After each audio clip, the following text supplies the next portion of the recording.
অবশেষে আজকে বাস্তবায়িত হলো দীর্ঘ প্রতীক্ষার অবসান ঘটিয়ে নবম পে স্কেল। 2 দিনের আলটিমেটামে কার্যকর করা হবে নতুন বেতন কাঠামো। প্রধান উপদেষ্টা। আসসালামু আলাইকুম দর্শক, বার্তা টিভি চ্যানেলে আপনাকে স্বাগতম। আজকের যুগান্তর পত্রিকায় সরকারি চাকরিজীবীদের জন্য একটা গুরুত্বপূর্ণ নিউজ প্রকাশ হয়েছে। যারা সরকারি চাকরিজীবী আছেন তারা ভিডিওটি মনোযোগ সহকারে সম্পূর্ণ দেখুন এবং চ্যানেলটিকে সাবস্ক্রাইব করুন। আর আমাদের আজকের ভিডিও লাইক টার্গেট দিয়েছি মাত্র 100, তাই ভিডিও চলাকালীন সবাই দয়া করে একটি করে লাইক দিয়ে আমাদের টার্গেটটি এখনই পূরণ করে দিন। অবশেষে বহুদিনের প্রতীক্ষার অবসান। সরকারি চাকরিজীবীদের জন্য এলো এক সুখবর। বাস্তবায়িত হলো নবম জাতীয় পে স্কেল। দীর্ঘদিন ধরে যে আন্দোলন, দাবি আর প্রত্যাশা বুকে ধারণ করে রেখেছিলেন যারা, আজ সেটি রূপ নিল বাস্তবে। সরকারের সর্বোচ্চ মহল থেকে স্পষ্ট নির্দেশ এসেছে, চলতি মাস থেকে নতুন কাঠামো কার্যকর হবে। আজকের এই ঘোষণা কাগজে কলমে কোনো পরিবর্তন নয়, বরং কোটি মানুষের জীবনে আশার আলো জ্বালানো এক নতুন অধ্যায়। কারণ সরকারি খাতের বেতন বাড়লে তার প্রভাব সরাসরি পড়বে বাজারে, ব্যবসায়, শিল্পে, এমনকি সাধারণ মানুষের দৈনন্দিন জীবনে। আজ সকাল থেকেই রাজধানীর সচিবালয়ে জমে ওঠে উত্তেজনা। সবাই অপেক্ষা করছিলেন কবে আসবে সেই ঘোষণা, কবে কাটবে অনিশ্চয়তা। অবশেষে প্রধান উপদেষ্টার সভাপতিত্বে অনুষ্ঠিত গুরুত্বপূর্ণ বৈঠক শেষে ঘোষণা আসে, নতুন পে স্কেল কার্যকর হবে অবিলম্বে। বৈঠকে উপস্থিত ছিলেন পে কমিশনের চেয়ারম্যান সহ অর্থ মন্ত্রণালয়ের উচ্চ পর্যায়ের কর্মকর্তারা। প্রধান উপদেষ্টা বৈঠকে স্পষ্টভাবে জানিয়ে দেন, এই সিদ্ধান্ত শুধু চাকরিজীবীদের মুখে হাসি ফোটানোর জন্যই নয়, বরং দেশের সামগ্রিক অর্থনীতিকে গতিশীল করার জন্য গুরুত্বপূর্ণ। তিনি প্রত্যাশা করেন, যখন সরকারি কর্মচারীদের আয় বাড়বে তখন তাদের জীবনমান উন্নত হবে, কর্মক্ষেত্রে দায়িত্বশীলতা ও উৎপাদনশীলতাও বৃদ্ধি পাবে।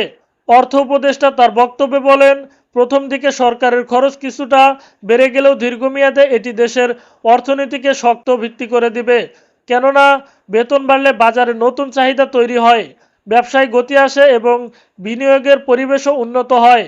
অর্থাৎ সরকারি চাকরিজীবীদের এই বাড়তি আয় শুধু তাদের পরিবারেই সীমাবদ্ধ থাকবে না, বরং গোটা অর্থনীতিকেই ইতিবাচক প্রভাব ফেলবে। পে কমিশনের চেয়ারম্যান জানান, নতুন বেতন কাঠামো প্রণয়নের সময় মুদ্রাস্ফীতি, জীবনযাত্রার ব্যয় ও আন্তর্জাতিক মান সবকিছুতেই বিবেচনা করা হয়েছে। তিনি বলেন, এই কাঠামো কেবল বর্তমান প্রয়োজনেই মিটাবে না, বরং আগামী দিনের জন্য স্থিতিশীলতা নিশ্চিত করবে। চাকরিজীবীদের মাঝেও এখন বইছে স্বস্তির হাওয়া।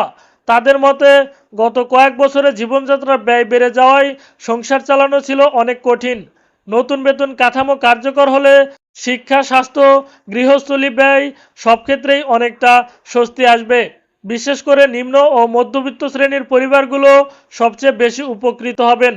তো দর্শক বন্ধুরা, ভিডিওর এ পর্যন্ত এসে যারা এখনও চ্যানেলটি সাবস্ক্রাইব করেননি তারা দয়া করে চ্যানেলটি এখনই সাবস্ক্রাইব করুন।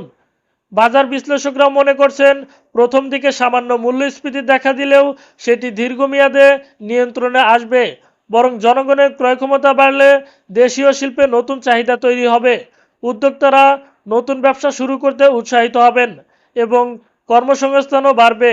ফলে সামগ্রিক অর্থনীতিতে আসবে ইতিবাচক পরিবর্তন। শুধু অর্থনীতি নয়, সমাজেও এর প্রভাব পড়বে গভীরভাবে। যখন একজন চাকরিজীবীর আয় বাড়ে তখন তিনি তার সন্তানের পড়াশোনায় বেশি খরচ করতে পারেন, পরিবারকে ভালো স্বাস্থ্যসেবা দিতে পারেন, এমনকি সঞ্চয় করতেও সক্ষম হন। আর এর ফলে নতুন প্রজন্মও গড়ে ওঠে আত্মবিশ্বাসী ও দক্ষ।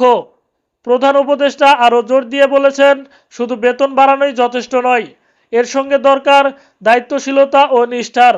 তিনি সব মন্ত্রণালয়কে কড়া নির্দেশ দিয়েছেন, নির্ধারিত সময়সীমার মধ্যে যেন নতুন কাঠামো বাস্তবায়ন হয়। একই সঙ্গে তিনি প্রত্যাশা প্রকাশ করেছেন, সরকারি চাকরিজীবীরা যেন জনগণের সেবা দেওয়ায় আরও আন্তরিক হন।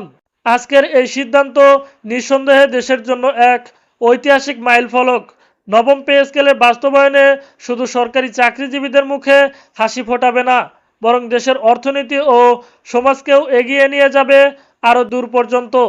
আগামী কয়েকদিনের মধ্যেই যখন নতুন বেতন হাতে পাবেন কর্মকর্তারা, তখন হাজারো পরিবারে নতুন আনন্দের ঝলক দেখা যাবে। এটি কেবল একটি প্রশাসনিক ঘোষণা নয়, এটি আসলে একটি নতুন ভোরের সূচনা, যেখানে লাখো মানুষের জীবনে যোগ হবে নতুন স্বস্তি, নতুন উদ্যম এবং নতুন স্বপ্ন পূরণের শক্তি।